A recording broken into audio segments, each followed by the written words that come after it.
Hi guys, Roscoe here, and here we have the Infinity Studios Berserker Predator diorama or maquette. This has been up for pre-order for a number of years. I received box A last week, and I've just received box B today. So yeah, I was basically deceived with the size of this piece.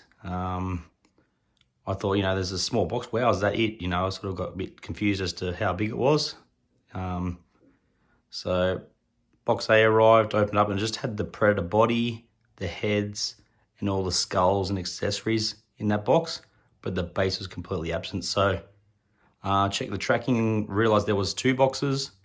I had to wait 6 or 7 days for Australia Post to get me the second one for some reason. But it just turned up today, so that box was a lot bigger just for this base. The base is massive, so for something I thought was going to be a reasonably compact piece, has now turned into a massive statue. So yeah, pictures sort of it was a bit confusing seeing videos and pictures. You're sort of not sure as to how big it's going to be.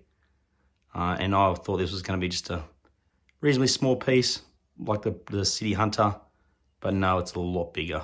The Berserker is a lot bigger than the City Hunter. And with the half sort of classic crucified Predator there and the base, it's very impressive in person. All right, let's go take a quick look. So the dreads are really nicely painted. They are quite flexible. So you should have no issue maneuvering that over the shoulder cannon, which you've got to put on first and sort of feed it through there, that little gap, and lock it on. Now, I noticed this when I unboxed it last week, or the first part of the box with the Predators and all that the paint on this thing is incredible. For a factory paint job, I'm going to call it and say this is the best factory painted Predator ever released. I've seen a lot of Predator things, collecting for over 30 years now. With Predator stuff, and I've got a lot of things still in the collection, a lot of big grail pieces, you could say, and none of them painted like this. They're all quite dry in comparison. They've really gone to town with all the little subtle colorings, with all the patterning on the Berserker's body, or Mr. Black as he's also called. Wish there was an option to switch out a head with the mask on it. That would have been nice. Yeah, look at the gloss on that. So many Preds in the past, companies just leave it flat and dry. Loses its... It's hard to get in the mouth there because of the brightness, but it's really well done. The quills. Finally got a decent Berserker maquette to go with the life-size bust I have. The Predator blood on the wrist blade.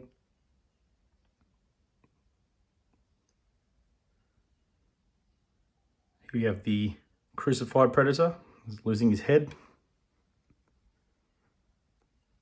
One thing that sort of throws off a little bit, maybe the green looks a little bit sloppy or elementary, but in the films, when it's just that bright green blood, it doesn't look, it just looks very bright like that anyway, so it can be forgiven for that. Could have a bit more vein work in the mouth. Other than that, like the gloss on this, the epoxy sort of coating is just amazing. This is what we need on the 1.3 from Prime 1. And what we needed on every other Predator made from other companies. So it's really well done. The coloring as well is nailed.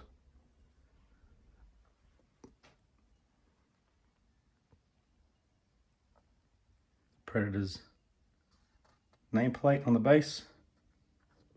The base is deceptively large, very deep. So it's sort of just overhanging this bench here. It's nearly hitting my screen. So got 3 skulls you got to put on. This one here. And there's a little metal pin. They just slide in the base and they fall into place nicely.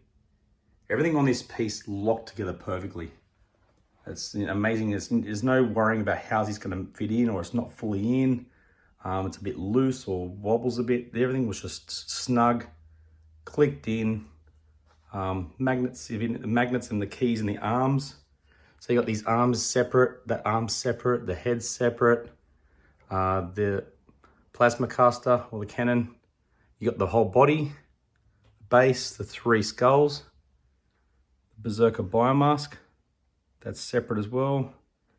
Get the body of the classic, the head. You get this little cover piece to, once you put him on the base, you cover the arm up with this. So yeah, everything just sort of fit together really well. And also that separate as well. The plasma cannon on classic. So you guys quickly take a look at Berserker's mask. Everything's just so well done. Like, even got the wet water look. There's a little key, so you know exactly where to put it. Locks in there. Just clicks in. So nothing's hanging loose. You can sort of pick this up and move it in one piece, and it should all hold together. Although I'd rather not do that, but it's a big key on the bottom of this foot with a metal rod, and you've got a little tiny key there just to lock that foot in.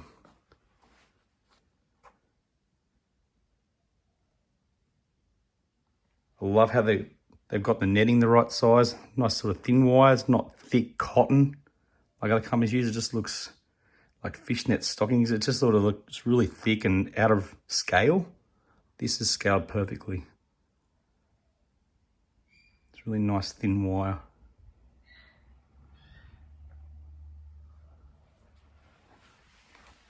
The base, the resin, the epoxy is really cool. Got another skull there on the other side. The colouring of the stump, I absolutely love it in the sculpt. I got the Hunter's Victim from Prime 1. This destroys it. Like, this looks like almost, you can see in photos here, it looks like a real log, real bit of wood. Whereas on Hunter's Victim, it does have a bit of a plastic look to it. So a bit of nice sort of green slime, and it's all like the mud and the water's all splashed up against the timber or the wood there, and it's just made it all wet looking. And it's just really well done. I'm not sure if this is always going to be the case. Maybe lockdown or COVID, sort of this being on pre-order so long, they spend more time doing it. I don't know, but this came out really nice. And I definitely think this is the best factory painted Predator piece ever released, without a doubt.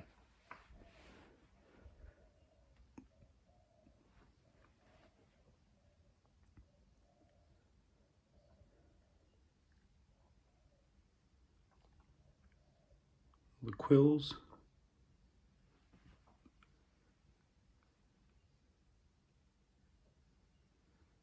He's pretty brutal in the film.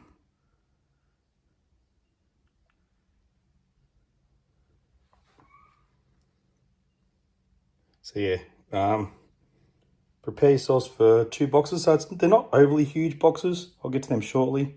It's not like your giant Prime 1 stuff. I love how Infinity have kept it quite compact, which is excellent. Let's go quickly take a look at the packaging.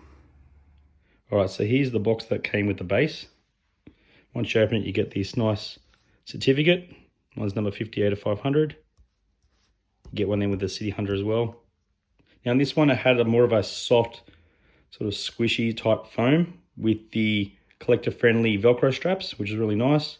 You have to remove a whole bunch of like padding outside the box that holds the sort of base sturdy. But this one only has the base. And then when you get box A, which I received a week ago, has the head, the body, all the little parts.